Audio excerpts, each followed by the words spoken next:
Hi there, welcome to Cocktail Mode, the podcast where me, Andy and my mate Dave pick a retro game and try and pair it with a cocktail. Today we're talking about the Yu Suzuki classic Virtua Racing, and to be fair, not a lot else for a change.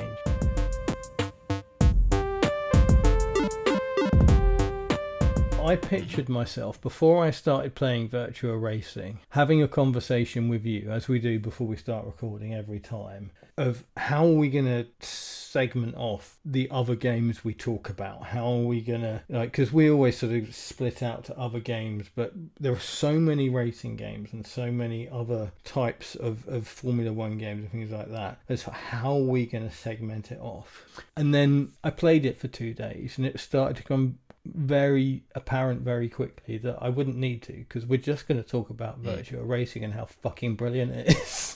Yeah. And I don't think that's happened for a long time. No, especially a game that I didn't know. Yeah. Like, I haven't come to a game before that I didn't know before, or didn't know well before, that I haven't immediately started to think, what other games are there like this? What sequels, where did the series go, etc. Yeah. I've just played this one. Yeah. I mean, actually, the most I've played it before now is a little while back. Trevor, hi Trevor, Gemma's dad, plays Columns on a Mega Drive emulator. I'm not sure I he still remember plays Columns. Yeah, poor man's Tetris, I like to call it. To do it a massive disservice, it's actually a very good game. But yeah, I think either he was playing it on a Mega Drive emulator, or I showed him how to run it on a Mega Drive emulator to play the original version. And sort of off the back of that, we had a couple of, on the Mega Drive version, not the 32X, of fastest race or fastest lap challenges playing it on that. I think that's the most I've ever played it before now, in a sort of a concerted effort. Because as I say, I've loved the way it looks, and I love the fact that it's a Yu Suzuki game. And I've loved all those great things about Sega of that era, but never really put any time into it. Picked it up, do a race, finish sixth, not finish the race. Do you know what? That's such a thing. But play it and love it, and just go, I love this era of gaming. But this week I've put time into it, and it's a fantastic video game.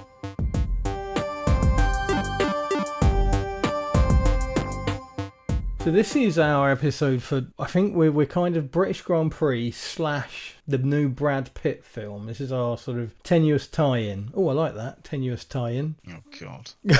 It's a new thing. We've got a tenuous tie-in. It's a new thing. It's always a new thing. Tenuous tie-in for this episode is both the British Grand Prix and this new film coming out, which, I mean, it is currently May, so fuck knows if it's any good or not. So we don't know. It's unlikely. There's not been many good Formula One films, but yeah, who knows? It might be great. Who knows? It might be, You say that Rush was very good. It was good. It wasn't very good. I liked it. I liked it too. I thought it was enjoyable. I tell you what is an interesting thing about Rush. So, do you remember the final scene in Rush takes place in a hangar at an airport? Yeah. So, James Hunt and Niki Lauda are talking and basically patting each other on the back in a sort of very manly and not... Confrontational? That's the word. Confrontational way, and it's all kind of sort of manly way of saying you were good and we were both great. There was always a thing back in the old days of Formula One, the Bernie Ecclestone era and before, where people used to talk about deals and conversations taking place in airports and at airport hangars, basically around private jets. And that part of that film is entirely made up. Is it? Yeah, they never met and chatted like that. Never happened. So it's completely made up.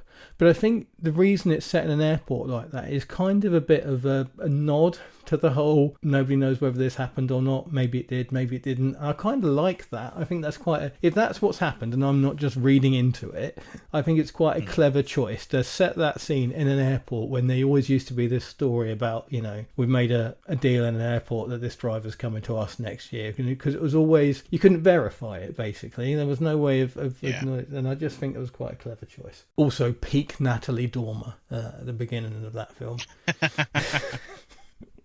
And there is the Gran Turismo movie that I watched this week. You watched the Gran Turismo. Tell us about the Gran Turismo movie, Dave. It's not that bad, No? It's got some quite, sort of hokey plot points. I mean, in particular, like the rivals they sort of focus on to show that this kid, this is the bad guy and this is this other bad guy. Like literally, they concentrate all their effort. They don't mention any other racer in the entire film. There's just these two guys that are these are the bad guys. This one because he's rich and this one's just because he's a prick.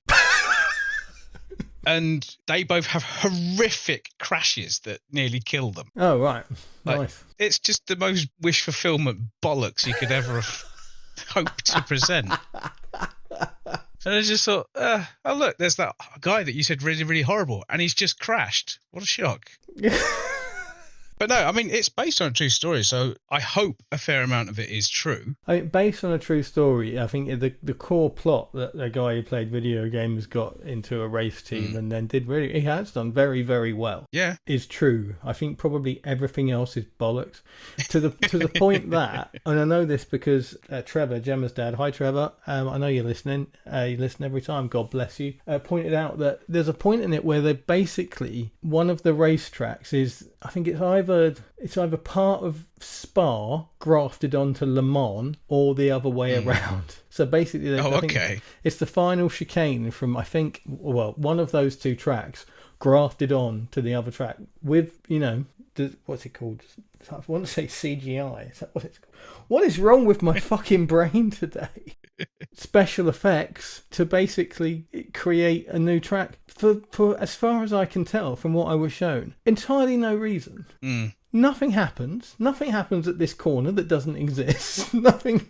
But it's just, why have you done that? What is the point? What is the actual point of getting your digital artist to spend fucking weeks recreating this crap that doesn't exist, but to have a corner near the end that they don't do anything with? Bizarre. But that's the only bit of that film I've seen. Yeah. It's not one I would recommend you watch. It's just sort of average, to be honest. Some good performances in there. David Harbour's really good. Yeah? I tend to like him in most things he's in. Yeah, he is pretty good, isn't he? But anyway, the new F1 film and potentially the British Grand Prix, depending on when we get this out, what we're tying into. I'm a huge F1 fan, so I think it's probably just any excuse, really. Quite a good season so far. Just had the Monaco Grand Prix at the weekend, which was a bit of a weird one. Weird how? Well, they tried to introduce a rule where you had to stop twice. So you've got to stop twice because that's going to increase overtaking, and it absolutely didn't. What it absolutely did do was, God bless Williams. It's one of those things where you got to begrudgingly respect things. Basically, the Williams cars went so fucking slow so they drove like one in front of the other. And sorry, heads up to the Red Bull Junior team as well. They did something similar, but the Williams was a bit more obvious. So basically, it's one in front of the other, and the one behind went so slow that the one in front got a pit stop gap. Basically backed up the entirety of the field, or half the field I should say, because they were in 9th and 10th.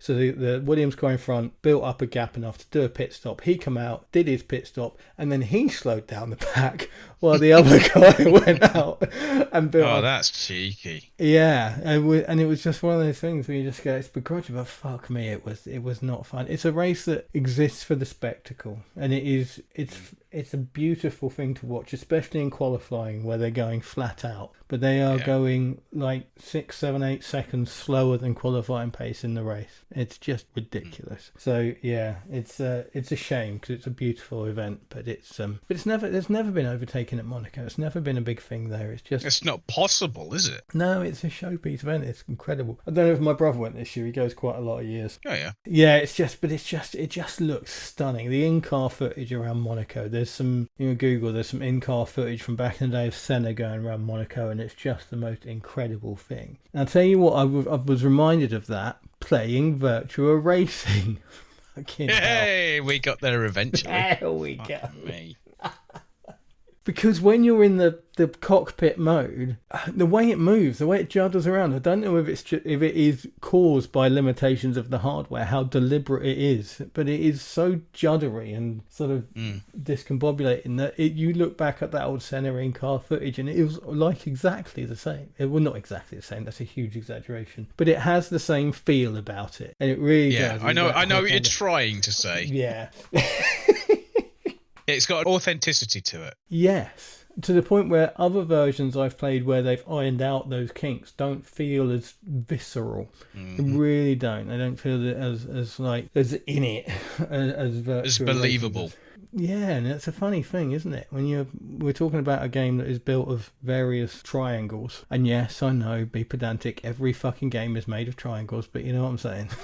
I was going to say, actually, it's made of squares. Is it now? Because it was so early in the use of polygons in games that they hadn't figured out yet that triangles were the better way to go than squares. Wow. When you look at it, for anyone listening, if you've never seen the arcade version of Virtua Racing, it really is worth having a look at that above and beyond. A lot of the other versions are great, but that original arcade version, where it came out in 1992, there is not a single texture in the entire game, and it looks incredible. It's so good looking, to quote Zoolander. I'm a big fan of low polygon graphics, both original from this period and the new, because there's a lot, not so much right now, but certainly fairly recently, low polygon graphics made a bit of a comeback, and I love it. I think it looks great. I really do. That lack of texture mapping, I think when it's done well, it looks absolutely stunning. Yeah, no, it's great. It's a technical marvel for when it came out. Really is. Stands apart from everything else that was available at the time.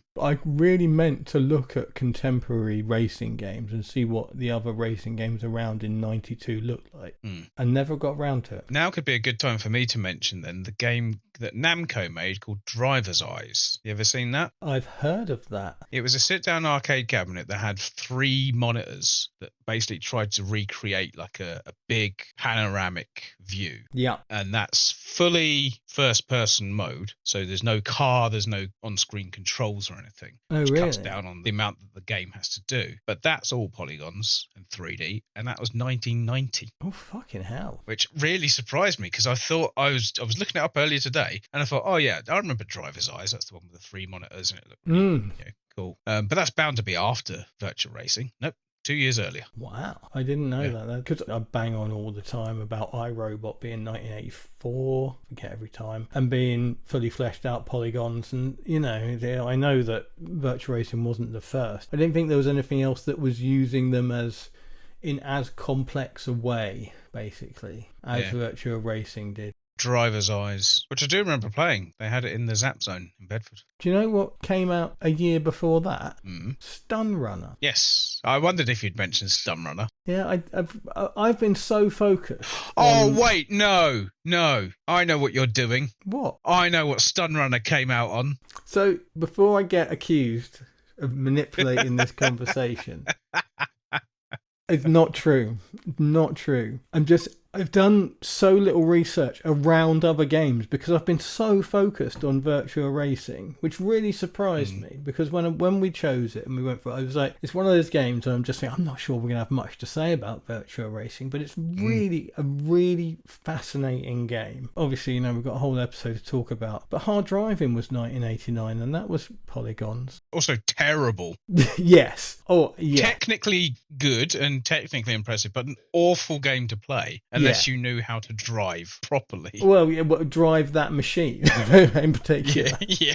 Even though this was the case. So 1989, when Stun Runner came out, another one of my favourite racing games called Racing Hero came out.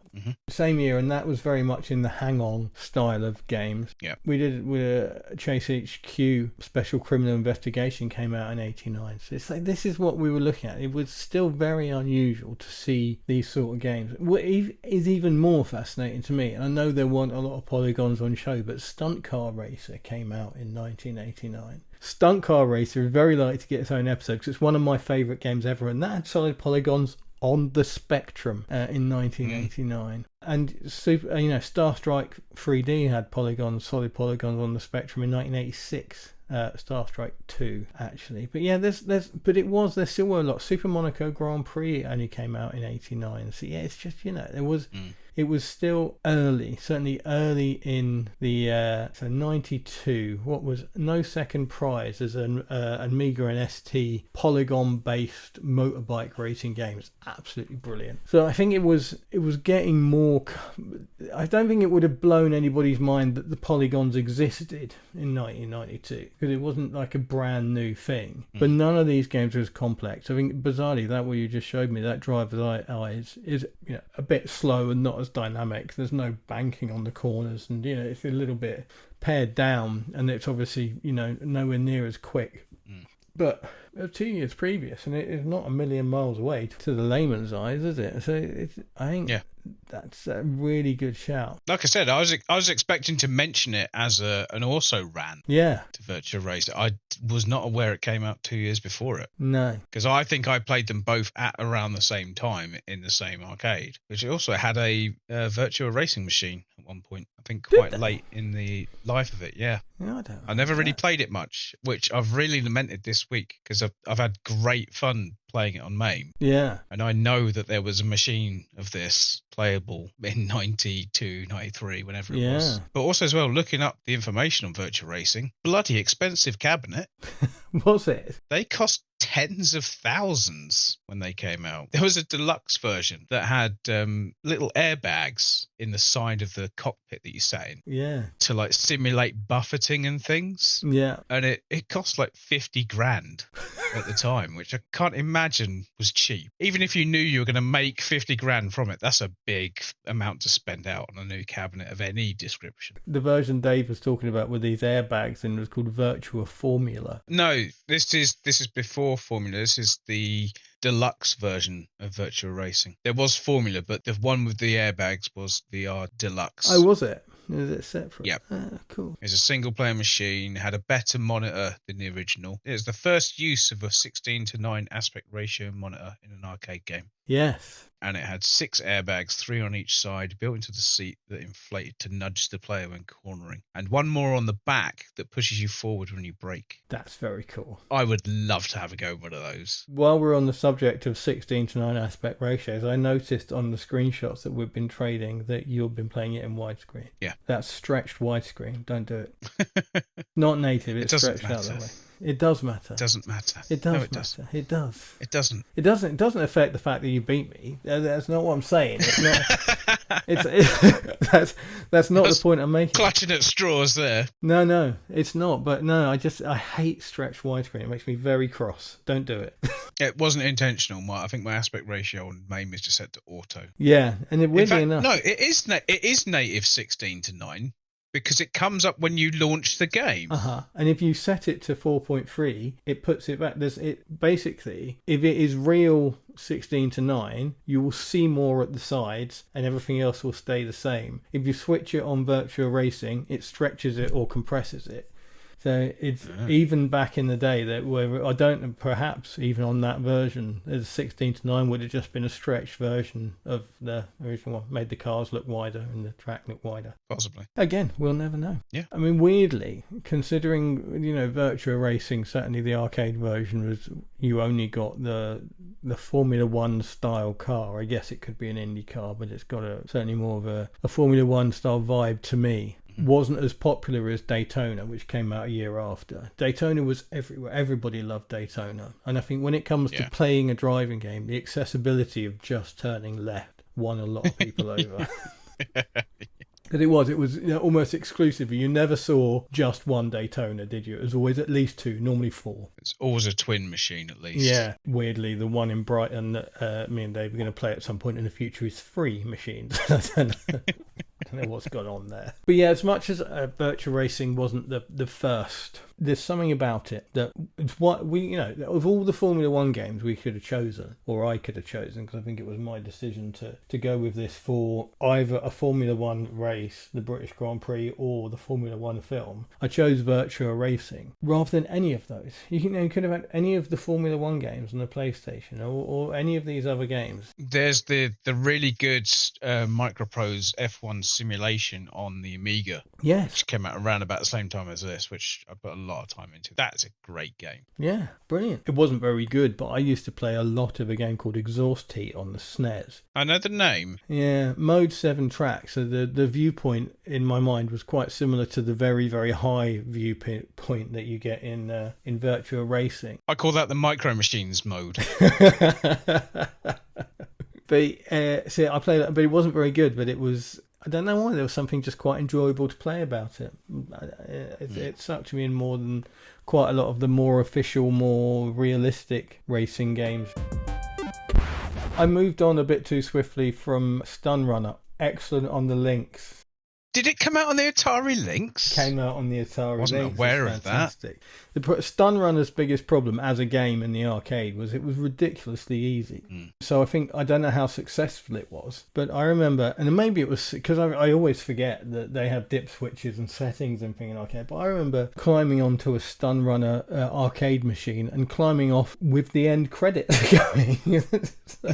That's not what's supposed to happen with arcade machines. That's not how it works. Brilliant. I love Stun Runner. Absolutely love it. Joke about the Lynx a lot, but it's genuinely very, very impressive version on the Atari Lynx. You know what I haven't mentioned? There was a Virtua Racing prototype for the Game Boy Advance. Oh, was there? Yeah. So never came out, presumably. No, it was basically an independent game developer created a prototype version and started talks with Nintendo and Sega, and it basically was too late in the day. Really, there's nothing wrong with it. It was. You can see it on YouTube. There's one of the developers actually uploaded a video of it. Just go to YouTube, Virtua Racing on Game Boy Advance, Game Boy one word. A guy called Ben Yoris, who was the project manager, posted a video of Virtua Racing on Game Boy Advance.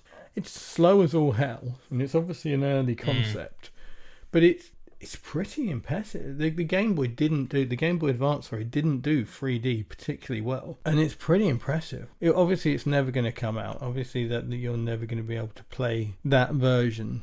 It was very close to the release of the DS, so Sega and Nintendo, they say no.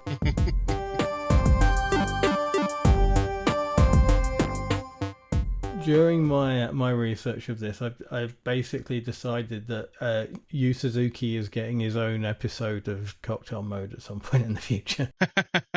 We never do. It's always a game, but it's just, I was like, Yu Suzuki basically is God as far as I'm concerned. And this game marked the beginning of the partnership between Yu Suzuki and, I've got a name written down, Toshihiro Nagasaki. Are you trying to refer to Toshihiro Nagoshi? That's him, Toshihiro Nagoshi.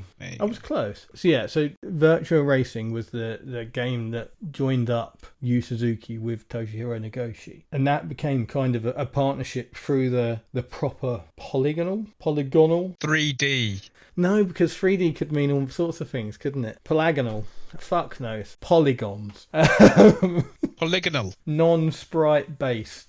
Part of the sort of what happened with Sega Next, and they were basically joined at the hip from that point on. Yu Suzuki invented sprite scaling. For all intents and purposes, that was Yu Suzuki. Yu Suzuki came up with the concept. Yu Suzuki was talking about how games would be better in 3D when he was at university in the 70s. He was basically obsessed with trying to create 3D, and so sprite scaling was a big part of that. So you think Outrun, you think Afterburner, you think Space Harrier. This is the technology behind all these games. Power Drift has has sprite scaling and rotation. Yeah, there you go. Love Power Drift. Adore Power Drift. So Virtua Racing was when these two guys, and they start together. Virtua Fighter. Is it Virtua Fighter or Virtua Fighting? Yeah, it's Virtua Fighter. Yeah, they've all those games they were together for. They were doing it, and it's just he eventually went off and basically created Super Monkey Ball, and has basically been making and basically coining it in off the Super Monkey Ball name for a long while now. And fair play to him. Great fun game, Super Monkey Ball. Love them. They're really good fun. To continue on with the Yu Suzuki achievement list. Yeah. They developed AM2, the development studio that he fronted, developed the arcade system, the Model 1 as it was called, which they followed up with Model 2 and 3 and several others before they started to use real names. But yeah, these are the basis of some of the most technologically groundbreaking games that are being made. Yeah. They were like a genuine research and development division of Sega. They basically had carte blanche to do whatever they wanted. At one point, they employed around 400 people. This is huge. This is the era in which the arcades were apparently on their deathbed. We talked before in the the Street Fighter 2 episode about, at that time, the dying of arcades, the dying out of arcades. 92 is literally the year they came back. So Street Fighter 2 comes out, this comes out. It literally kickstarts the second, probably third or fourth generation of arcade machines, if not ninth or 10th, I don't know. But where arcade machines have been kind of, okay, yeah, this is the way it works, this is the board, we can swap out the new game to add into the cabinet and things like that. Yeah. Virtua Racing was very much, no, this is the machine, you buy the machine. It won't do anything else. As a platform, because Virtua Fighter and I think quite a few of the next Virtua games all came out on this same board. Yeah, Model 1. It wasn't a system created just for Virtua Racing. Without that, I think you wouldn't get a lot of the other great racing games that followed. For me, the thing that stuns me about Yu Suzuki every time I look at it is, if you look at the first game he ever directed, was a game called Champion Boxing, which it doesn't hold a special place in my heart. I never played it at the time. There's no nostalgia attached to it for me, but technically incredible. 1984. If you go and look at it, it's this very classy looking game for that era. Looks great. It propelled him from this is my first game to you are the future of Sega very, very quickly. 1984, he makes Champion Boxing. 1985, he spits out Hang On and Space Harrier. In 1986, he spits out Outrun. 1987, Afterburner. 1988, Power Drift. It's incredible. You do have to mention, though, it's him and his team. It is, but it's not just him. No, but there is a very, very different approach to making games in the West as there is to, and I think it's one of those things. It used to be more common in the UK than it is now. I don't think it's ever been common in America, but in Japan you have a director of a game in the same way you have a director of a film. Mm-hmm. So the crew of a film, if you've ever sat through all the credits waiting for the fucking end credits scene on whatever Marvel film you sat through or whatever else, or to hear that funny little noise at the end of Aliens. There is thousands of people involved in making a film, but you remember the director. It's the director or the writer who get the awards. And it is Yu Suzuki. Whenever I'm trying to figure out, games and people's involvement in them, you always look for, when it's Japanese games, you always look for the director. That's the credit that means they had full control over that product. That product was developed with them leading things. And that guy's first, obviously, again, Champion Boxing, don't know, but his next 5 games are all, as far as I'm concerned, some of the best arcade games ever made. And what I love about him, one of the things, there is a thing that I love. Do you know the name William Castle? Yes. So the 50s film producer / director, came up with a lot of gimmicks. Exactly, yeah. He's the guy who had Screamer-Rama and all these things like that. It's very interesting autobiography. Electric shocks in the seats. Yeah, exactly. All these great games. So these really cheesy 50s horror movies and sci-fi movies that just so much fun. And he just had gimmicks with skeletons flying down the aisles and, as Dave says, electric shocks in the seats and all this really cool stuff. Yu Suzuki basically got a bit of that about him, because Hang On was the first game to ever feature full motion control. That sit on motorbike, nobody had ever done anything like that in the arcade before. 1985, and he comes along and goes, let's stick a fucking whole motorbike shell onto this.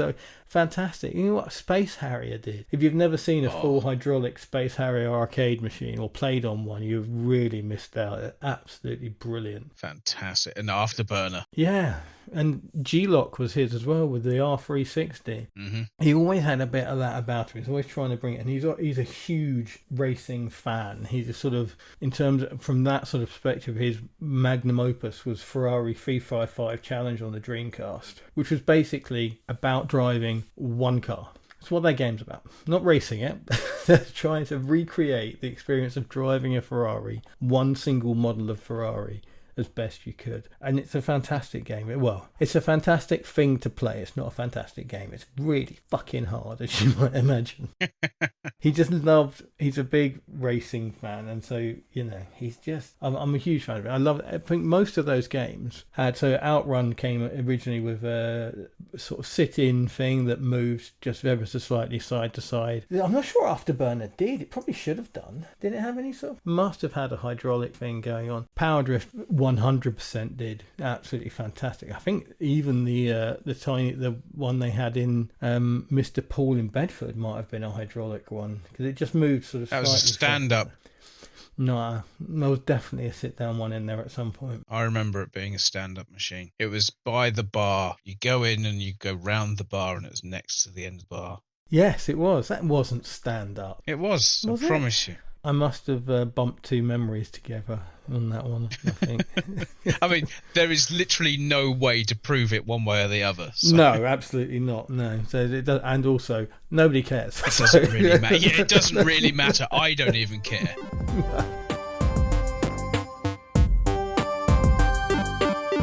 Yeah, as I just mentioned, Dave and I have been playing a lot of Virtua Racer over the last few days. I sent him a screenshot of my best lap and full race time on Big Forest, the first course, automatic transmission, and challenged him to a duel, which he summarily beat on everything. It did take me a few goes. Yeah, I mean, it was... I'll tell you why I sent it. It's because I was playing it and just genuinely stunned by how much I was enjoying it. Yeah. I have it on the Mega Drive, so I played that for a bit, and it's technically impressive that it exists more than it is an enjoyable game to play. It's choppy, isn't it? It's not great. Yeah. I played all the versions I could find. Yeah. And the Mega Drive was not a great version, I have to be honest. The Mega Drive version has special chip in it. You'll probably know the FX chip that on the SNES they use for Doom and Star Fox and Vortex. Quite a few games. Sega's version, that was called the SVP. I can't remember what that stands for, but probably Sega Virtual Processor or something like that. But they basically did the same thing. So for it, they made Virtua Racing. Obviously, you're not going to... It's a 16-bit console. It came out in 1988. Always amazes me that, the Mega Drive. 1988 it launched in. Yep. So obviously it's not going to be able to run an arcade game from 1992. So they did the same thing as the FX chip. They stuck this SVP chip on there and then charged £100 for it. In 93, 94? 93. I didn't buy it, and I'm pretty sure I know why. So there's been a lot of shit recently about games coming out. There's a little bit of them because the Nintendo Switch 2 is coming out, and basically Nintendo charge what they want. Mario Kart on its own, the new Mario Kart, is £75, and it's like, oh, it's uproar. £100 for Virtua Racing, not accounting for inflation as well. Yep, and that's a lot of money. It's going up and up. It's not only Nintendo doing it. I mean, the new Doom game, which I've been playing, is £70 if you don't have Game Pass. For something that you don't own. Yeah, I mean, you may as well buy Game Pass for a month for like £9 or whatever it is. Yeah. Finish it, which you will in a week. And that's on conservative levels of playtime. And then unsubscribe. You've had as much as you're ever going to get out of that game for £8-9, whatever it costs. I mean, I'm doing it a disservice. It is a fantastic game. Yeah. And I would arguably say it's quite easy. In terms of a Doom game, I didn't really struggle at all in the entire game. But it gives you so many tools to deal with everything. Has it got a difficulty setting though? Can you ramp it up? Yeah, you can ramp it up, which I probably will if I play it again. Now I don't know what I'm doing, but it never felt really like I couldn't do something. Yeah. The few times I died was because of stupidity or not moving around as much as I should. But that's, I think that's what's expected from games, isn't it? I'll tell you what, let's use this. I come back to Virtua Racing. There is a fairly recent version come out for the Switch. Oh yeah, I saw this. Apparently very, very good. Yeah, the Sega Ages label has become very good. It was a bit of a joke in the PS2 area, but it's become a very, very, very reliable source of excellent versions of old games. The versions of the arcade classic games that came out on the 3DS were incredible, beautiful versions of the games using the 3DS's 3D capabilities in very sort of the really fitting ways that didn't feel like they were just there because they could. They really worked and really worked well, and they've been doing good stuff. And Virtua Racing on the Switch, which I think you can get for about £7, it's absolutely gorgeous, just stunning. It's just like they've taken the arcade game, stretched the draw distance as far as it will go, polished off all the rough edges, but kept everything that was really great about it. It still feels like the same game to a certain extent. But the problem is that when I played it on the normal setting, so just coming back to what we were saying before, we'll actually finish a fucking train of thought in a minute, but if you've listened to us before, you know this is standard. Dave and I have been trading screenshots of our race times, and we've been sort of banging around for most of the time for a lap in high 39s. Right, I had a weird thing where I got 39.75 for 3 laps in a row. Exactly the same time. 3 laps in a row. So that's where we've been. Dave finally sent me one this morning. It was 39.08, was it? 319.06. Oh, your lap time. Sorry, no, 39.09. Yeah. Was my so best. That's where we got to. And it took ages. Winning a race is on that first lap. Big Forest. You know, yeah, whoever your race driver is clearly shit at qualifying because you start from the pits. So off you go and you do your race. But you only start from the pits on that track. Yeah, I know. It's weird, right? It's very strange. It's like you're mid-race. I think basically they just wanted to show off the animation of the pit crew. I think that's why. That's not an animation I would want to show off. Rough at best, and you could have saved yourself a day or two of programming. Probably more than that, I would imagine. I don't know. It looks like it only took 20 minutes to make that sequence. But the guy at the back right falls over. It's so cool. Every time. On the Switch, I won it on my first race and was lapping in the 38. Wow. And so that's a shame. But it was on a normal setting, and I think there were at least 2 harder ones to come back at. So hopefully it will, because it looks so good. And it plays, there have been sort of remodels of it. There's I mentioned the Sega Ages PS2 being a bit shit. In the UK, it's called Sega Classics Collection on the PS2, and it's a bunch of, there's a version of Outrun on there, which is basically heresy. And there's no other word for it. It's fucking sacrilege to put the Outrun name on that game. It is appalling. And most of the games on there, I think I mentioned it in the Golden Axe episode. I think there's a version of Golden Axe on there. Appalling. But the version of Virtua Racing on there, there's something wrong with it, and I can't put my finger on it. I thought it was awful. It's got Colin McRae syndrome. The car doesn't turn, it rotates.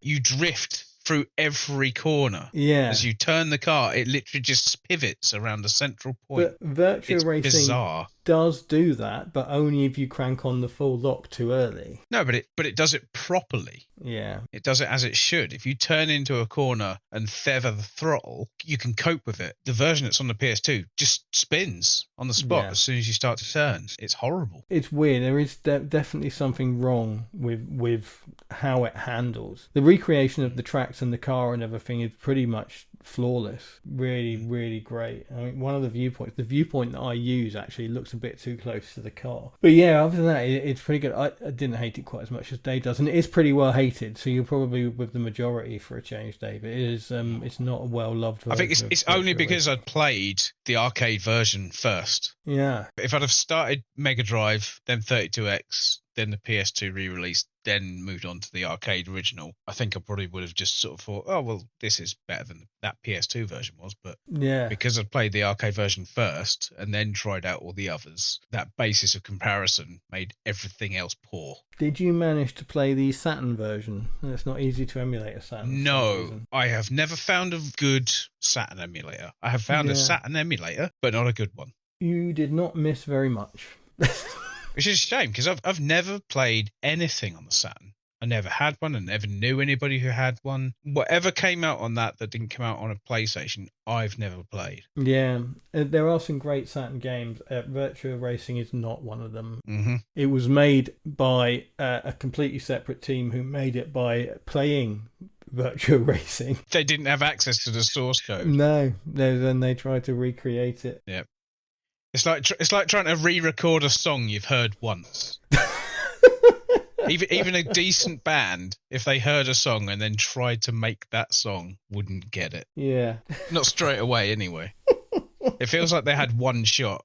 And again, it's for me, that's a real shame, because those two versions, the PS2 and the Saturn, aren't great versions, because those are machines that have quite good steering wheel peripherals. And so that I think that would be a real boon for Virtua Racing. Obviously, analog controllers are much better nowadays, and they're very, very cool, and they work brilliantly. But because Virtua Racing is made by Yu Suzuki is a bit of a racing nut job. It's a genuine racing game. It is not. People look at Virtua Racing and go, that's an arcade racing game. And when people hear the words arcade racing game, they think accessible and fun and, drifty and, sort of.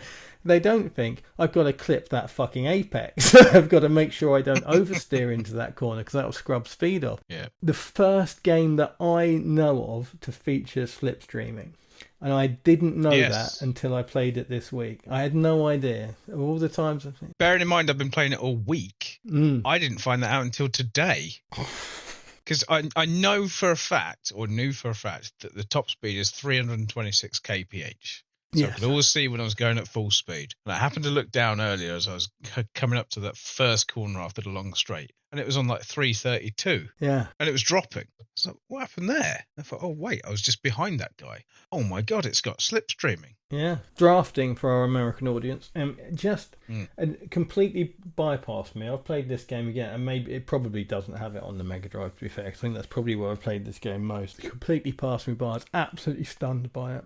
Because it's one of those things. I think when I was a kid and I was getting into Formula One, because my granddad used to sit with me and we'd watch the Formula One on the BBC when it used to be a BBC, and him explaining to me, I think I was just fascinated by the concept. I just really was, just as a child, just something about the concept that you can get up behind another car and that makes you go faster, and all the aerodynamics and things just fascinated me. So I've always been a big fan when a game features slipstreaming, which again, these days it's standard. You don't even think twice about it. But yeah. I remember Moto2 Grand Prix has it, and we mentioned in the Gran Turismo episode. Do you want to know where I've learned about slipstreaming for the first time? Go on then. The 1990 Tom Cruise film Days of Thunder. Two cars go faster than one. Yeah. On young Nicole Kidman's leg. That's it. That's a way to keep something in your brain, isn't it? That will fucking... I'd never heard of it before. That was my introduction to it. Oh, really? Obviously, I didn't see it in the cinema. I think I saw it on video about a year or two later. Yeah. I'm trying to think, there was another game, Hidden Gem arcade games, that had a big drafting mechanic, and I can't for the fucking life of me think what it was called. It was not 3D, and I think it came out in like 95, 96, so it was like way later than it should have been. There's a game called Slipstream in 95. Was it just called Slipstream? I think it might be. That's the puppy. There we go. Yeah, really interesting game in terms of its history. It came out. It looks like your sprite scaling, classic, beautiful. I mean, it looks great. But it looks like a great game from 1990, not like a great game from 1995. And it's a huge slipstream mechanic, like this completely over-the-top version of slipstreaming, where you get like an incredible turbo boost effect from getting behind cars. But it's a great, great game. But basically, 150 prototypes were made, and then it died, disappeared. But you can play it on MAME. It's absolutely perfect. It's one of the perfect runs on MAME, and it's brilliant. It's really, really good fun. And again, I think part of that is I love this slipstream mechanic. I think it's great. So I was stunned when I discovered it in Virtua Racing this week. It's not mentioned very much, and I don't think I've got no data to back this up. If it's not the first game to feature slipstreaming, it's very, very close. Yeah. It's a lot of fun to do, and there's a great, I think certainly in Virtua Racing, where when you're doing it, it's usually against back markers. There's a brilliant risk versus reward element to it, because they are basically flying at you like bullets, and it's like you've got to get behind them, and it's fairly realistic, because for how close you need to be behind them to get a really good drag. It's pretty good, because you've got to, it doesn't, it's not like you see them miles down the track and it kicks in. You've got to be pretty close. It's just very, very cool and very, very enjoyable, and probably has a lot to do with my fastest lap ever on Virtua Racing, because I've noticed it quite often. when you're playing. When you start that final lap, the cars in second and third place are overtaking 2 back markers on the main straight. It happened to me several times to the point where, you know. Yeah, I think it is a little bit scripted. Yes. Which means basically all the way down that straight, if you get it right, you get a slipstream from basically the start-finish line to that first corner. And it's awesome. Because as Dave said, you've got... Does annoy me that it only does kilometres an hour. Which is one thing that I liked about the PS2 version. PS2 version, is, for all its faults, at least has miles an hour on it. So what is that in real terms? Because you can 336, I think you can get to, is the highest I saw by drafting. So that is... I think that's about 200 miles an hour. That's about right, because that's about what racing cars of this formula go in. Yeah, 330 is 205 miles an hour. So it's about right. And I should just reiterate that Dave and I both play on automatic because we're not masochists. I did try manual mode. Is it? How did you enjoy it? Well, I couldn't find out what the buttons were to shift gear for quite a while, so I spent a lot of it in first, going 30 miles an hour. Once I figured it out, it wasn't that bad actually, because you get up to 7th gear and don't come down unless you crash. All you ever do is lift off the throttle a bit to go through a corner and then back on it. So unless you do something shit, you're in top gear for the entire race basically. A good lap on Virtua Racing on Big Forest, you shouldn't see anything less than 270 kilometers an hour. Again, it's this whole idea of what an arcade racer should be and how they should play and all that, and trying to come away from that for Virtua Racing, because it's not like that. It's not like a lot of games. No, but the thing that really brought that to me was second corner into the bridge. The first corner into the bridge, second corner on the racetrack. If you slam it in hard right, you will drift out into the grass. If you ease it in, just about half a turn on your analog stick, you will take that corner flat out, no problem at all. And that's every time. Yeah, every single time. And I think to me that sort of sums up what Virtua is versus what it isn't. An arcade racing game, if you could take that corner flat out, the way to do it would be to get out wide and swing it into the apex at full speed and you'd fly around. Virtua Racing has an incredible type of realism to it that belies its hexagonal wheels, basically. There's more faces on that polygon than six. Maybe 10. Decahedron? Dodecahedron. I always forget what that is. Is that 20? 12. Dodecahedron. No, it's not. Google it. Dodeca, I'm sure it's 20. Because deca is 10 and do is presumably 2, so 2 times 10. No, I'm not going to. I'm going to Google it. It's more fun if I'm going to say with absolute confidence a dodecahedron is a 20-sided shape. Are you? Yeah. A dodecahedron is any polyhedron with 12 flat faces. So you can be as confident as you like, mate, but you're confidently wrong. I don't care. I'm happy.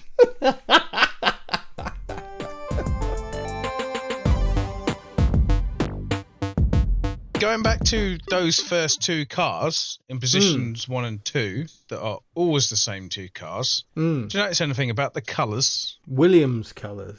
Early 90s Williams colours, isn't it? Yeah, and the car you're driving is sort of a red and white Marlboro emblazoned McLaren from that era. No official license, obviously, but I think that sort of harks back to the fact that it was a test. It was a prototype that got developed into a full game. Yeah. Because one of the things I've really noticed, every time you launch it, there's no front end. There's no launch page that you would normally get. You start a game, you get the opening sequence of whatever happens. Then it goes into a thing. You put your money in, you select, start your game, whatever. There's nothing. You put your money in and there's tracks to pick.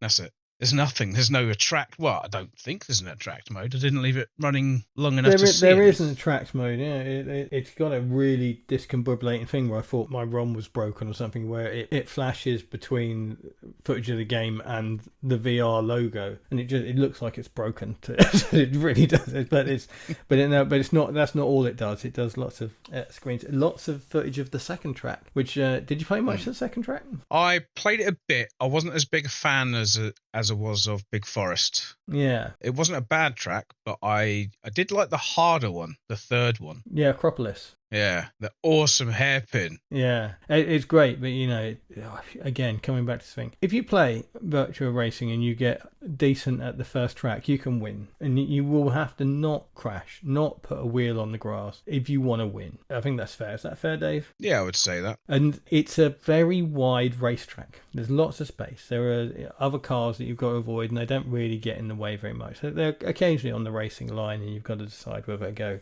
over or under. And that's about it. And as long as you don't hit them, you'll be absolutely fine. You can still win the race. The second track, I've never won. The third track, I've never finished. I didn't play them long enough to get good enough to finish either of them.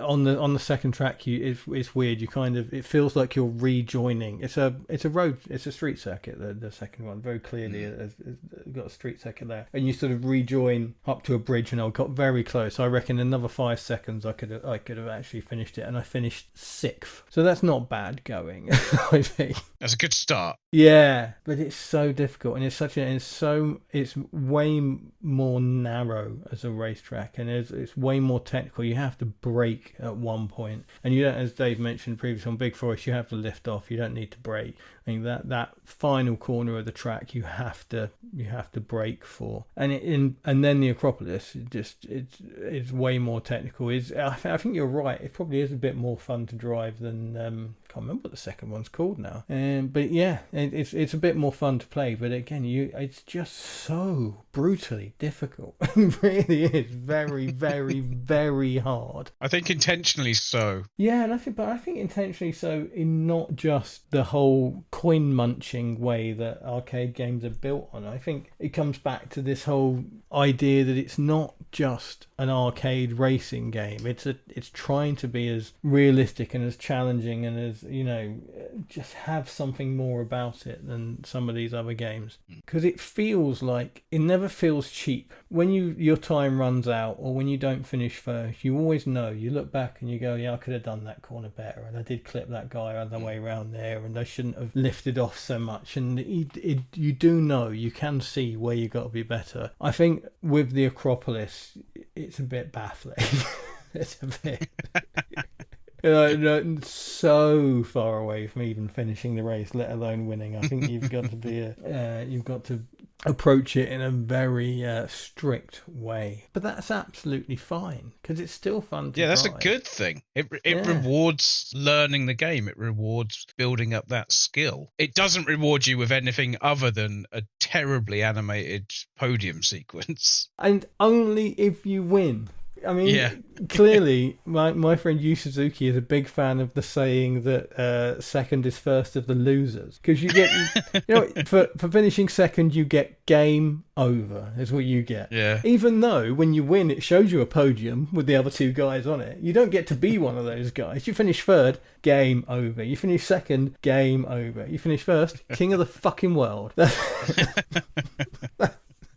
I kind of love that too. Bay Bridge is the second course. Bay Bridge. Because it features let's call it an attempt to model the Golden Gate Bridge. Yes, it's San Francisco-esque, isn't it? It's got that. Yeah. Yeah, fair. It's certainly the second part of that track is incredibly technical and not a lot of fun. Very narrow tracks with a big fucking cliff on one side and very slow cars going around it you've got to avoid. So it becomes a bit, it feels like it's the one of the 3 tracks, it's the one that feels like something can go wrong that's not your fault a lot more than the other 2, I think. Especially when, as you mentioned on a message to me, the main ROM sadly is imperfect. Occasionally you seem to hit shit that isn't there. Yeah, not only have I done that, I've seen, when I've been chasing the 2 lead cars, I've seen them do it as well. Oh, really? There's obviously a car that is not visible. An invisible car. For whatever reason, there is an invisible car, because I've seen them bounce off it as well. Oh, wow. Because the first time I did it, I was on, the last corner, the big sweeping one to the right. I was on that, and I hit something and spun out. There was nothing there. I thought, yeah. What's caused that? And then I had it again going up the main straight. I thought there's an invisible car here. Yeah. It has to be. On Bay Bridge going into that last section, I did a full fucking cartwheel, hit something that wasn't there. Just on the outside of the track, it was doing quite well, and then bang, I'm flipping through the air. But I don't think this is an issue with the game. I think it's an issue with the main being imperfect. Still, certainly on the version that I played it on. It's funny you mentioned earlier, you said about Slipstream being a hidden gem. I've, since playing it this week, I've begun to think of Virtua Racing as a hidden in plain sight gem.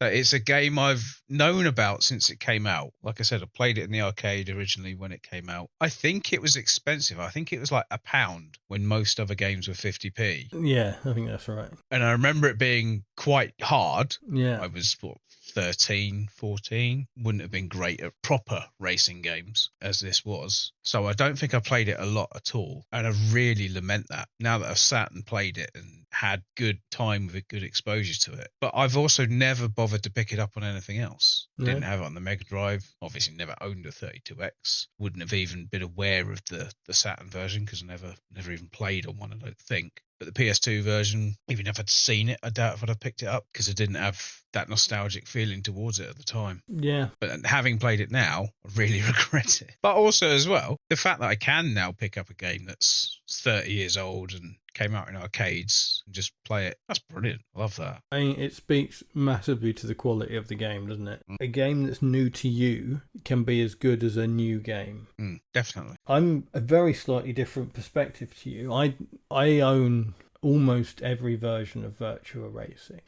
In a couple of days, because I'm an idiot and I get very carried away, I will own a 32X and the 32X version of Virtua Racing. And I will How much does that cost you? I will be £400 worth off. Fuck. Yeah. Wow. We did mention in the last episode how this podcast had cost me a lot of money. It's now cost me about twice as much as it had already. Jesus Christ. I just got carried away, and I get carried away and I start looking at stuff and I'm thinking, that's so interesting. Clearly. I love that that's a thing. And then I go on eBay and there's a guy selling one for a decent price. Just like... So yeah. Bloody hell. Mickey C on eBay. Hi mate, you're not listening, but just in case you are, thanks for that. I'm skint now. For like 2 months. But Jesus Christ. genuinely excited because I think what it did and what Virtua Racing has done is trigger in me my love for the low polygon aesthetic. I adore it. I don't know why. I think perhaps it might even come back to Star Strike 2 on the Spectrum and just being blown away by that as a kid. In 1986 on the ZX Spectrum with 48k of RAM for £3 you can play a full polygon game. Yes, there were a lot of wireframes in it as well. Yes, it chugged along at a pretty lamentable frame rate, but it was a great game. It was really in depth, and I loved it. I played it endlessly, and I think maybe that nostalgia is what kicked me into loving the low polygon aesthetic. And yeah, when I started looking into these games and looking at Virtua Racing on the 32X, and I'm an idiot. What can I say? I'm a fucking idiot. I'm a mug. I love the idea of going on eBay now and finding one for like £50. I got in the end because I was doing some bargaining with a bloke. Oh, yeah. I think in the end I got the 32X, Doom, Virtua Racing, Berserk for the Vectrex, and a Game Boy bottle opener keyring for £420. Fuck hell. I mean, when you're all in, right? This is my love. Here I am on a fucking Thursday night chatting about old video games. It's fair enough. Passion. I'm not judging you. Don't get me wrong. I mean, I'm there to be judged. I think I deserve it for that. No. I mean, do whatever you want. Do what makes you happy. The 32X has got 40 games and 30 of them are shit. It's an easy one to complete. Yeah, I love the low polygon style. So I've played in a lot of low polygon games, and soon I'll be able to play the 32X version, which until the Switch version was widely regarded as the best home console version. But I played it on an emulator. I didn't want to play it too much because I didn't want to spoil the fun of playing it for real when it turns up. Yeah. But even though it is good and it's clearly massive improvement on the Mega Drive version, it's still a good chunk away from the arcade version. Like a good chunk. But it does add a lot to it. Oh yeah. So you've got additional cars, you've got different tracks. I played it. I played it on an emulator for a bit, just out of curiosity more than anything else, to see if I could get a 32X game to run. Turns out I can. Really fucking easy. Yeah, just literally, just open the file Well, yeah, you with need the emulator I've been using for 14 years. You need 3 individual types of BIOS, but you must have had them already. But yeah, that's it. And they're not, they are not hard to find. And I'm very impressed by it. I think that might have been, again, part of what sent me down this very expensive journey of mine. But it's a great version of the game, and I think most importantly, when it comes to Virtua Racing as a game and the various different ports of it has a very specific feel about it. When you've played the arcade version, you play it on MAME, however you play it, it's got a very specific feel about it, and you know immediately when it's not right. And the 32X version feels right. Yeah. The Mega Drive version feels very fast, I think probably because of the low frame rate, and doesn't handle the same. The PS2 version feels completely different, as does the Saturn version. The Switch version feels fantastic, but is unfortunately too easy. And then the 32X version, I think, is still, in terms of home versions, the closest feeling game to the arcade. And as Dave says, you get extra tracks and extra cars to play with if you want to. It's like an American stock car and a prototype, isn't it, on the 32X? Yeah, it's called a prototype. It's sort of like I don't know. It's a Le Mans style thing, isn't it? Yeah, like a GT sort of thing. And I think there is an unlockable secret car as well. Oh, okay. I think. There's like an open wheel racer that's like just a chassis. Yeah. I think I saw a video of it earlier. Yeah, and which is another thing that's a shame about the Saturn and PlayStation 2 versions, because they've got lots of different types of car as well, and that's always nice to have that to play with, especially if they handle differently, which I assume they do, but you don't know because those games aren't great. I don't know. No, I don't know. I didn't play either of them enough to do that. But again, the reason I didn't play either of them enough is because I was addicted to the arcade version, because it's fantastic.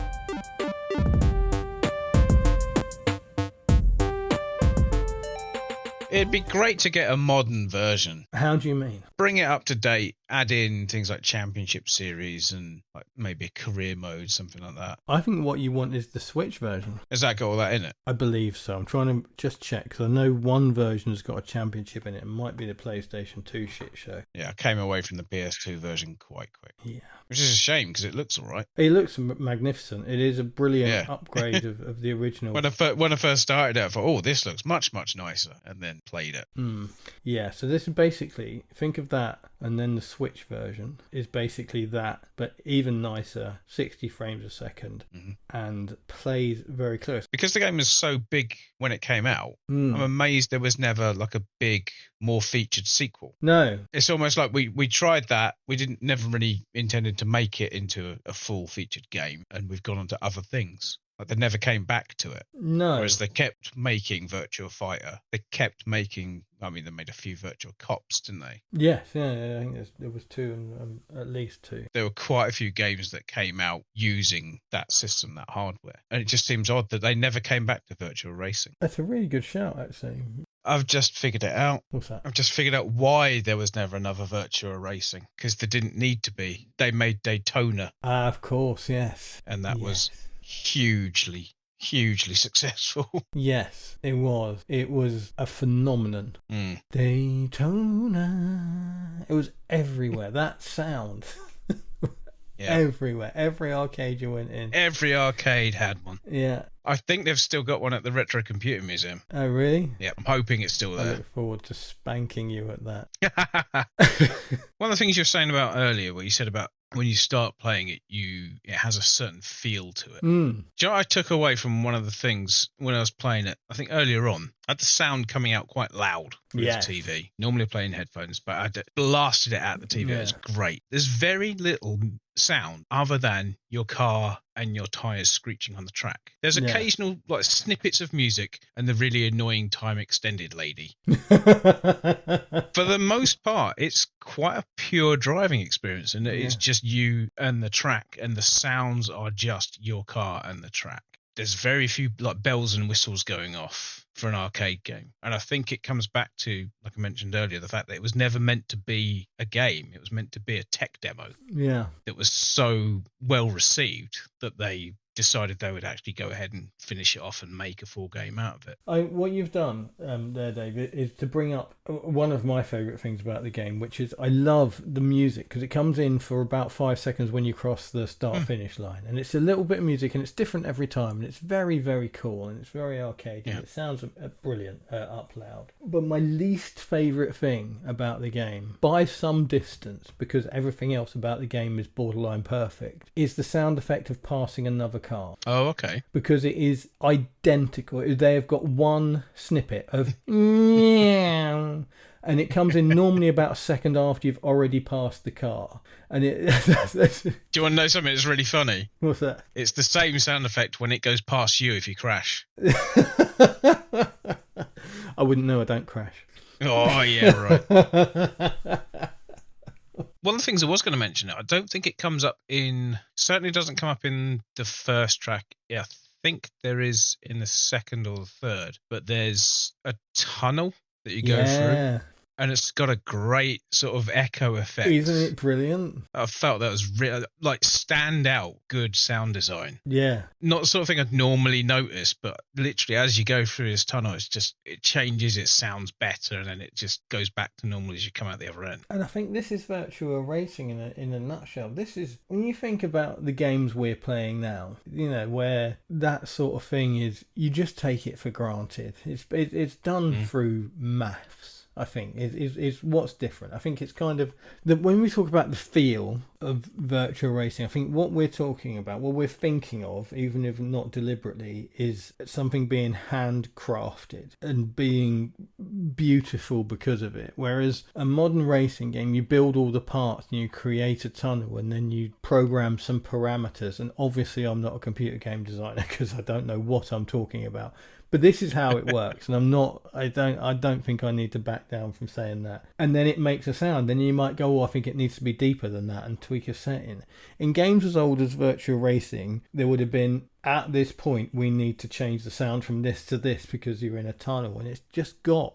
Even now, you can appreciate it, and not in a retro nostalgic way, in a that's very, very cool way. And it's almost like through its brilliant design, it kind of almost sucks you back in time, so you're impressed by things that shouldn't be impressive now. Because I'm sure a game student, somebody at university studying game design, could knock out something that looks and plays similar-ish to Virtua Racing in a week, but it wouldn't feel like Virtua Racing. It wouldn't have that feel of love and of technical prowess that Virtua Racing has even today. As Dave said, Dave's not really played it before. How much did you love it, Dave? Oh, I can't put it down now. No.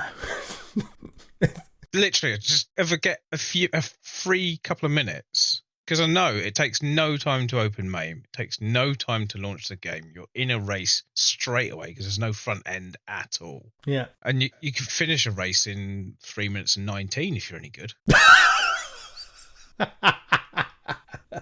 Mid 320s if you're average.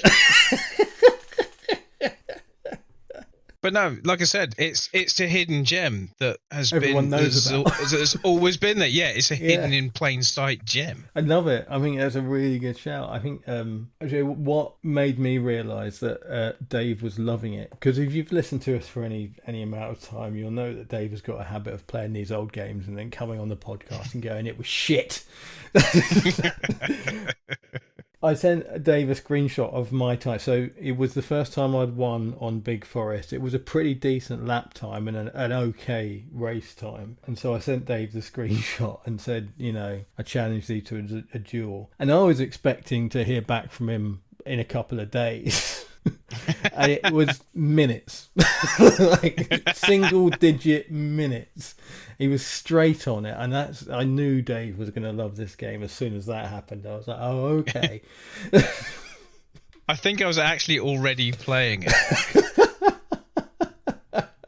at the time when you sent it. But it's weird. It's one of those games that I've had it downloaded as a main ROM for probably 20 years, and that's not even an exaggeration. Yeah. I first got into MAME in 2004, 2005, and I've probably had that ROM sitting there for a good decade and a half, if not 2 decades, and I've never thought to play it.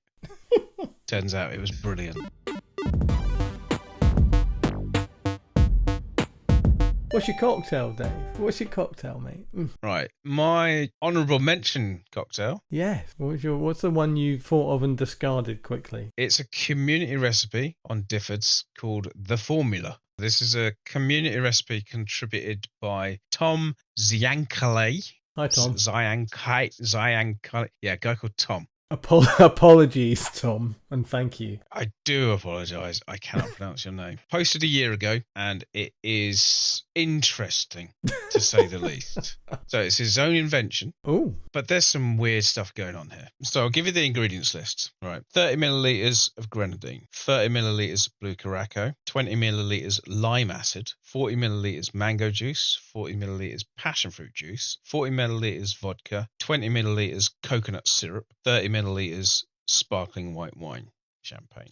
Okay, so the ingredients themselves aren't that particularly interesting until you get to the how to make section. So, how to make the formula. Clarify the juices with pectinase, 2 grams per litre. Pectinase, I had to look up. It's a enzyme that breaks down fruit juices, makes them more digestible. Okay. Brings out the flavour, apparently. But the next stage of making this is make caviar of both blue curaçao and grenadine using the alginate/calcium method. Okay. You know, like you do. I have literally no idea what that means. I'm assuming there's some method of turning a drink or liquid into like a solid if you add like crystals of something to it. That's all I can think of. Because caviar is little fish eggs, so I'm assuming that makes like little balls out of the blue curaçao. I don't know. From what's the word I'm looking for? I watch quite a lot of cooking shows, and they when they make caviar, they drop it into a solution of some sort. So anything, you have a solution and you drop a thing into it, like literally with a pipette, you do drops, and as they hit the solution, they like solidify around the outside, but not in the middle, so that you make sort of caviar of things like that. So I assume it's something like that. Cool. Yeah. Might give that a go. So yeah, do that. Then shake the juices, vodka, lime acid and coconut syrup with crushed ice and fill in hurricane glass. That doesn't make much sense, or even better, a conical scientific flask. Yeah. He's called it an Erlenmeyer flask, which I've never heard of before. But I think that's the sort of triangular shape. Yeah, that striker for Man City, isn't it? Yeah. That's it. Topped with sparkling wine and both caviars. This is your honourable mention. Yeah, I think I should use this as my actual cocktail. But my actual cocktail is remarkably less interesting than this. I mean, the trouble with everything you've just said is no idea what that's going to taste like. Not the foggiest. Not a clue. No. Not a clue. Very juicy. Fruit juice, vodka, coconut. Very sweet. Yeah, I thought that when you were... You've got grenadine and then you've got coconut syrup in there. Yeah, weird. I'd be really interested to give that a go. Good luck finding someone to make it, but anyway. Yeah, we'll get a firebug. They'll do it, I'm sure. So that was the honourable mention, but my actual cocktail for this week's game of Virtua Racing is the Pit Lane Lemonade. Ooh, how did I miss that? By virtue of starting every race on the beginner track in the pits, having literally your car built around you for some unknown reason. It's never explained other than we can, so we will. Because both the other two tracks, you start normally from a starting grid. From the back, but that's fairly standard for racing games. But it is odd, isn't it? And I do think it was just to show off that animation. But if you're not aware, in real world racing, if you start from the pits, it's because of one of two things. Either you were so shit in qualifying that you might as well, or you've had to change your part, like your car has broken down and gone to shit, so you've got to start from pit lane. So basically, it's an underdog story. You were basically as shit can be, and here you go. You've got to go and win the race. Yeah. I think given the sort of early 90s liveries that are attempted to be recreated, my guess would be you're in a Sauber. They would have been the whipping boys of Formula One back in those days. Leighton House. Late There now, you go. don't remember that one. There's a deep cut for the true GP fans out there. Our friend Rack from the previous episode. Hi, Rich. How you doing, mate? Knows all about Late in the House. and the legend that is Ivan Capelli. Ivan Capelli was a Formula One driver that very nearly won a race, but he ran out of petrol. Got overtaken by Alain Prost on the final straight or the last lap or something. It was brutal. It lives in my memory to this day, and it was a very long time ago. Brutal.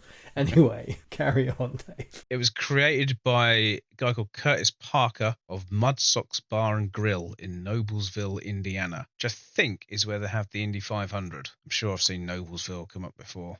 Okay. So this is apparently the official cocktail of the Indy 500. Oh. So it's not entirely F1 related, but given the pit lane connection, I thought it was a good choice. I think that's fine.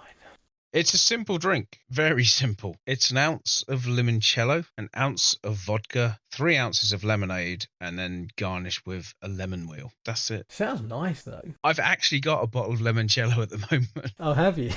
But it's reserved, and I can't really dip into it. But I found this on various sites, but this really made me laugh. We've previously mentioned Drinked-In, which was the punniest cocktail website on the internet. Which we kind of love. The description they've got for this really made me chuckle. I'll read it word for word because it has to make sense. So, while you might associate most auto racing with the refreshing taste of Coors Light or another American macro brew, the Indianapolis 500 is a completely different beast. The Indy 500, called the greatest spectacle in racing, is one of the oldest and most important automobile races in the world, and it has a drink to suit. As the largest single-day sporting event in the world, the Indy 500 calls for a sophisticated drink. And Pit Lane Lemonade delivers. Whose idea is this of a sophisticated drink? A shot of limoncello, a shot of vodka, and top it up with lemonade. I mean, come on. And the greatest spectacle in racing, 500 miles of turning left. I tell you what, mate, that's an AI-generated fucking text if ever I heard one. Fucking horrendous. Not finished. Using vodka and limoncello, the drink's bright colour celebrates the victory party's bright yellow theme. Get this, the last line. Drinking and driving don't mix, but drinking and watching driving is a tasty combination. I'm telling you, that is AI all fucking day. The entire website may very well be AI. But it cracked me up when it said about a sophisticated drink. Shot of this, shot of that, some lemon. A bit of lemonade on top, because everyone knows that lemonade is sophisticated. That really made me chuckle. Oh, brilliant. But no, that does actually sound like it'll be quite nice. So I'll be making one of them. If I can find those difficult to get ingredients.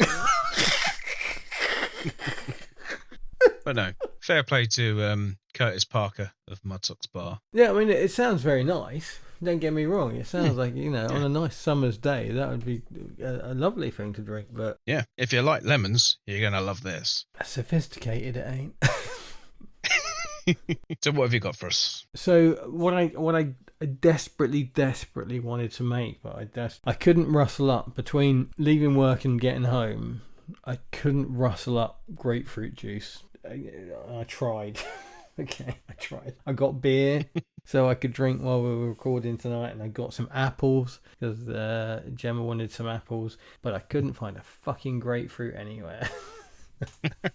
Or grapefruit juice at after 6:30 on a Thursday night in Eastbourne. So I couldn't make, sadly, the pole position. I looked at this. Yeah, it sounds lovely. They're genuinely right up my street. It's Reposado tequila, so 45 ml of Reposado tequila, 90 ml, so double that of fresh grapefruit juice, bit of agave syrup. If you're in the UK, you can't find agave syrup. Golden syrup is, genuine. genuinely not a billion miles away.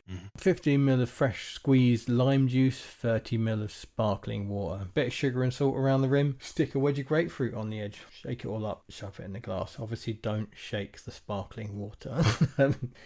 Sparkling water being soda water, not tonic water. Just sounds lovely. I'm genuinely, this is one of these things we talk about quite a lot. I'm coming back to this. I'm going to make this cocktail because it is fully up my street. It's got lime, it's got grapefruit, it's got tequila. I mean, Jesus Christ. Sounds lovely. Unfortunately, as I couldn't make it, so I can't absolutely 100% recommend it. So that's my my honourable mention. Give it a go and tell me what it's like in the comments. That would be awesome. There were a couple of others I wanted to mention from... You can't have multiple honourable mentions. Yes, I can. 45ml white rum, 7.5ml yellow chartreuse, 15ml lime juice, 7.5ml agave syrup, 1 dash of Bob's grapefruit bitters, 3 fresh mint leaves, 7.5ml of egg white. Shovel that in a glass, mix it all up, and you get an angel's draft. Get it? How are you spelling draft? Like it is. DRAFT. So, but the one I went for more out of necessity than choice, because as I say, the pole position sounds fucking delicious, and I've had this next drink and it's all right. But it is called the Too Close for Comfort.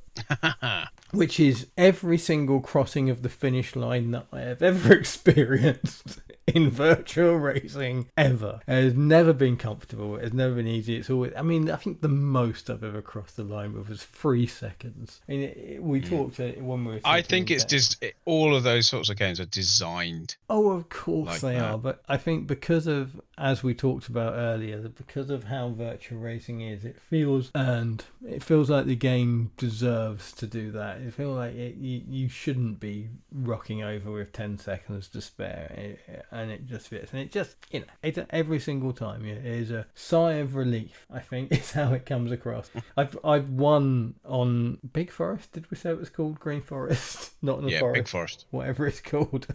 I think maybe 4 times in total. And 3 of those 4 times I've overtaken on one of the last 2 corners ever. And it's just the Too Close to Comfort feels like a good thing. And it's much like your choice, not a particularly sophisticated cocktail, but it's quite... No, it is. The description said so. The recipe on difference is 45ml of vodka, 30ml of Southern Comfort, 30ml of lemon juice, and 15ml of sugar syrup. That sounds quite sweet. I meant to ask you actually before I started this. You got a drink that you remember from your early teenage years that you can't touch anymore because you had way too much of it in your teenage years and threw up on a park bench somewhere. Southern Comfort. Yeah, me too. Southern Comfort. So it wasn't on a park bench though. It was the toilets in the Harrows pub. There you go. On Christmas Eve. Mine wasn't on a park bench either. It was somewhere in the vicinity of Priory Marina. Yeah, Southern Comfort, not a happy memory. So that's the recipe on Diffords. I made one of those. It tasted A, too sweet, B, too much like Southern Comfort. So I made another one, and so I upped the vodka to 60ml. I reduced the Southern Comfort to 15ml, kept the lemon juice at 30, and did 10ml of sugar syrup. The sugar syrup that they say on Diffords is a 2-to-1 sugar to water, which is bonkers sweet. The syrup I've got is 1-to-1. And I needed less of that. So this is the Too Close for Comfort cocktail mode edition. Is 60ml of Kettle One vodka, 15ml of Southern Comfort, 30ml of lemon juice, and 10ml of 1-to-1 ratio sugar syrup. Really quite nice. It's not going to blow anybody's socks off. It's not particularly clever or sophisticated. I just got the impression, as I was drinking it, that it would be nicer with bourbon than Southern Comfort. So maybe there's another drink to try there. But by reducing the Southern Comfort and the sugar syrup, it makes it a much, much nicer drink. So yeah, the Too Close for Comfort cocktail mode edition, which will be on Difford's Guide at some point as a variant of that. But yeah, I genuinely thought, not just, I mean, this is one of those where it's all about the name rather than the actual drink. It's It does feel, it always feels whenever you win, or even we were going for fastest laps and fastest race times, you feel every tenth of a second, every hundredth of a second. You really do feel it in this game, and I think that is to its credit. So I'm paying homage to that with the Too Close for Comfort brackets, Cocktail Mode Edition close bracket.